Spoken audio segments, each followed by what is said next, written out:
This episode is brought to you by LifeLock. Not everyone is careful with your personal information, which might explain why there's a victim of identity theft every 5 seconds in the US. Fortunately, there's LifeLock. LifeLock monitors hundreds of millions of data points a second for threats to your identity. If your identity is stolen, a US-based restoration specialist will fix it, guaranteed, or your money back. Save up to 40% your first year by visiting lifelock.com/podcast. Terms apply. Impact confirmed. The Slayer has been activated. Demonic threat level increasing. Hold the line! All the power of hell cowering before one man. id Software presents Doom: The Dark Ages. Available now on Xbox Series X and S, PlayStation 5, and PC. Rated M for mature.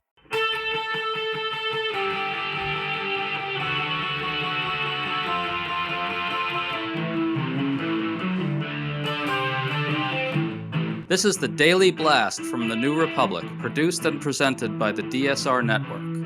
I'm your host, Greg Sargent.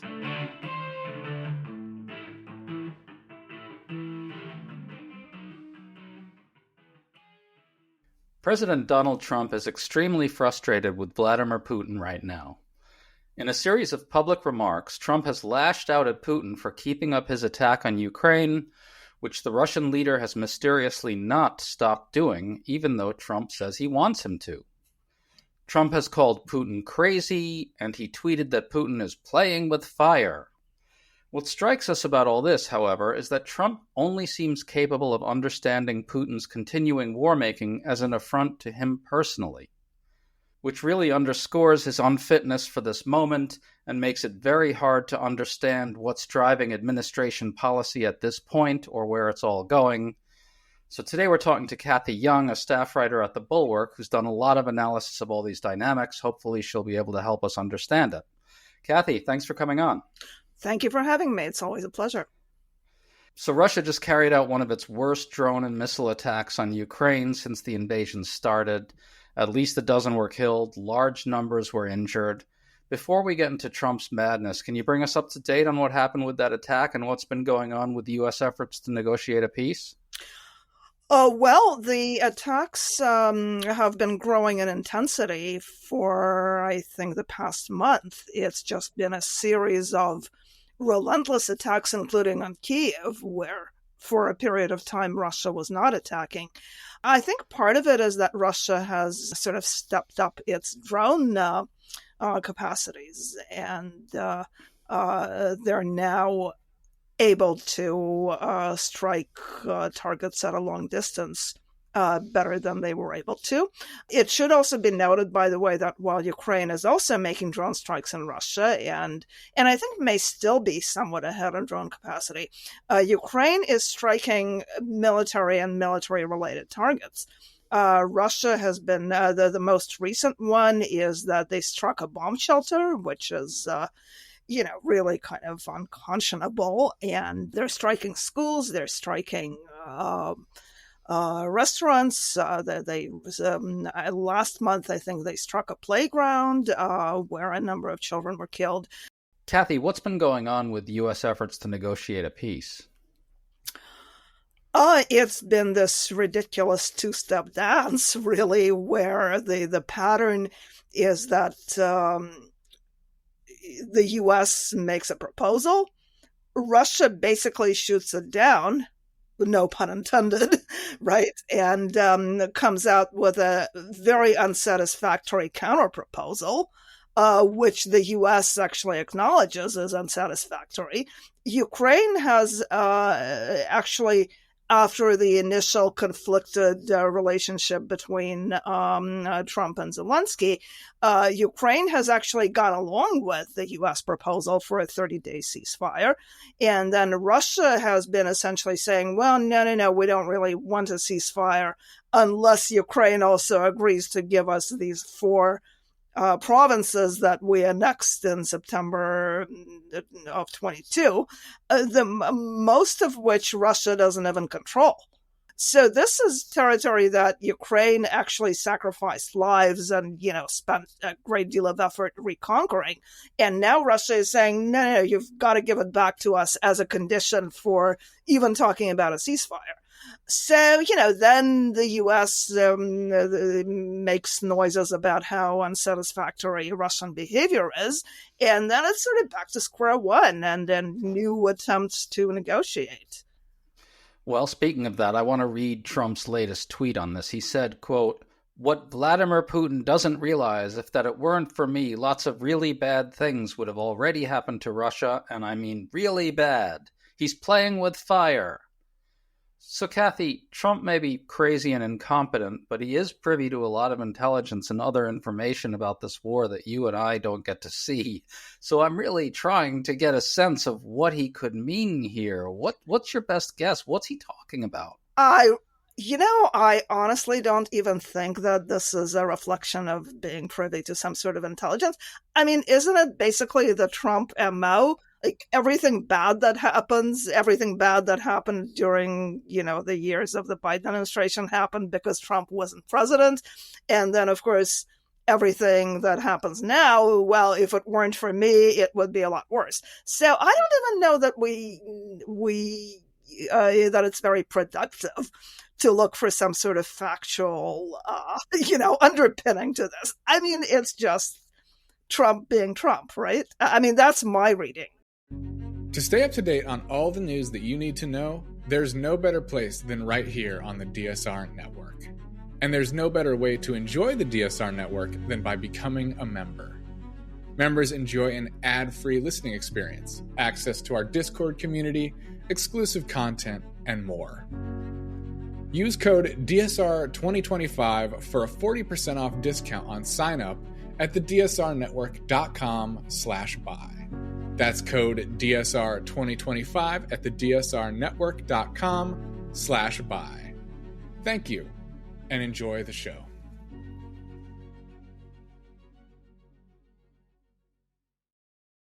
Well, I think maybe what Trump is trying to say is that, if Democrats had won the election, they would have sent more weapons to Ukraine. They would have, I don't know, maybe sanctions would have been stepped up. But he said really bad, right? I think he's suggesting in some deranged way that, maybe Biden would have used nukes on you. Yeah, right. Right.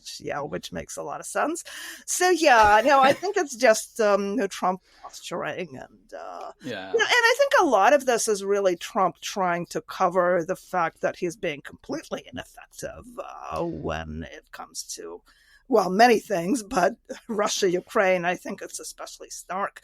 I was listening to a really kind of colorful Russian expatriate commentator this morning, Alexander Nevzorov, and his comment was, well, Trump sort of on his return to the White House, burst onto the scene, sort of boasting about the size of his manhood. And now he's demonstrated that he's actually completely impotent. So, right. Well, this is one reason Trump is so angry. Let's listen to another response from Trump. Let's listen to this. Yeah, I'll give you an update. I'm not happy with what Putin's doing. He's killing a lot of people, and I don't know what the hell happened to Putin. I've known him a long time, always gotten along with him, but he's sending rockets into cities and killing people, and I don't like it at all, okay? We're in the middle of talking, and he's shooting rockets into Kiev and other cities. I don't like it at all.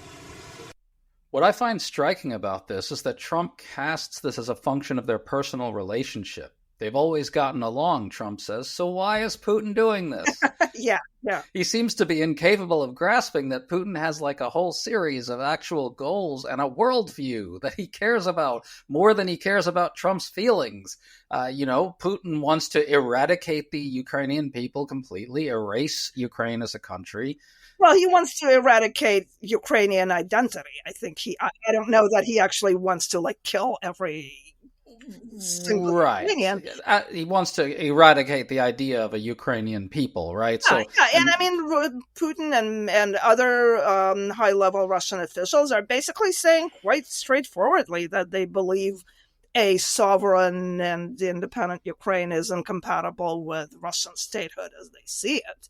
And that they have this idea. It's about rebuilding the empire in some sense. Right. I was going to say, Kathy, that Putin actually has a worldview. He's animated by fantasies of a greater Russia, rooted in deeply twisted readings of history and so forth. Trump is not capable of saying to himself, how does Vladimir Putin see the world? Right.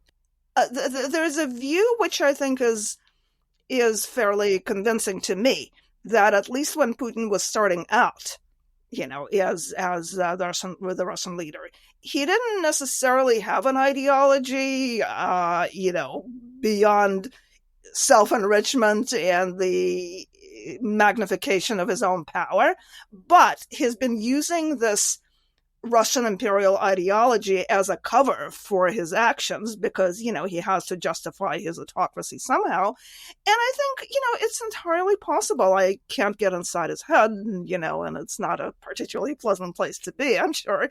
But I think it's entirely possible that he has kind of gotten into the role to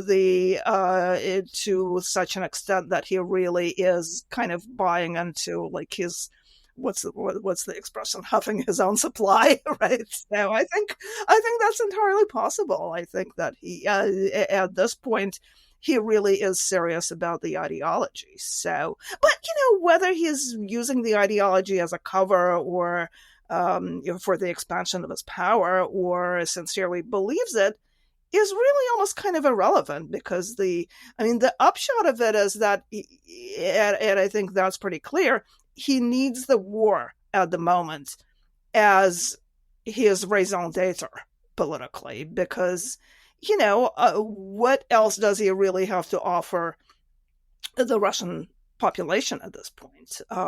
He's whipping up this war hysteria, and unfortunately it does seem to be working on a fairly large portion of the population, although, in an autocracy, I think it's really difficult to say to what extent polls reflect the accurate state of public opinion. But I think there's also a view that for him to end the war right now would actually be kind of hazardous, because he'd have a lot of disaffected soldiers coming home basically saying, well, wait a minute, like, what was all this for? What did our friends die for?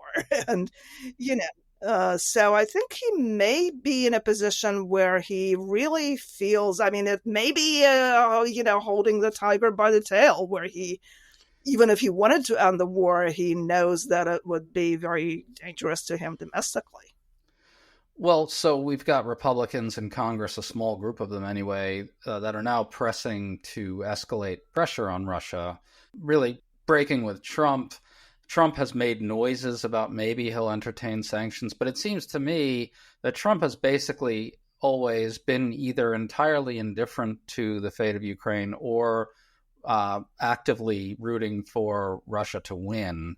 So how much longer can Trump disguise his actual position here? He's got Republicans saying that it's time to escalate the sanctions. Trump himself is admitting that, without meaning to, that his efforts have failed. Russia's doing what he has told them not to do, right? So Trump is failing, according to his own account.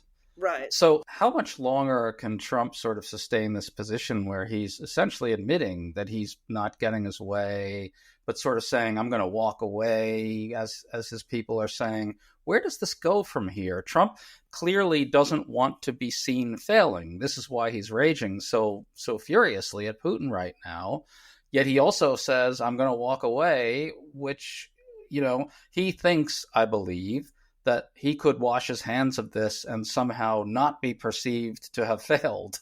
But, everybody would know that he failed. So where does this go? It just seems like a deeply contradictory position. Yeah, you got me. I'm not a, I don't have a crystal ball. It would seem like, given that one of Trump's chief concerns is to project an image of his own strength and, not to be seen as, impotent, basically. You would think that he would get on board with the tough sanctions that the Republicans are proposing. He's also got the idea that, he can work out some kind of deal with Putin, no matter how he rails at him. I think he still believes that it can be fixed and that, he and Putin can have this alliance of sorts. He also understands that he cannot afford to just completely throw Ukraine under the bus and just say, okay, Putin, go ahead and, take whatever you want. And because that really is not going to make him look great. And, and he did sign this agreement with Ukraine. Remember the rare minerals deal where we're supposed to be in a partnership? So I think he's in a bit of a bind there. And I think he's kind of, part of the reason he's raging, I think, is that he's kind of flailing, trying to decide which course of action is going to make him look, least inept and, least weak, really, because I think that's his preoccupation. So I think it's possible. It also depends on who is going to be influencing him, because Trump is, I'm sure we all know this, he's really susceptible to like the last person he spoke to a remarkable degree. Like, remember after he played golf with the Finnish president, he suddenly came out with a tough talk about Putin, and then there was more backsliding like 2 days later. I've joked that like maybe the best option for Ukraine is for Zelensky to learn how to play golf and, spend a lot of time at Mar-a-Lago, and maybe that and everything would be fine. So I don't know. Maybe someone can talk him into getting behind the Republican sanctions. Can he just completely walk away?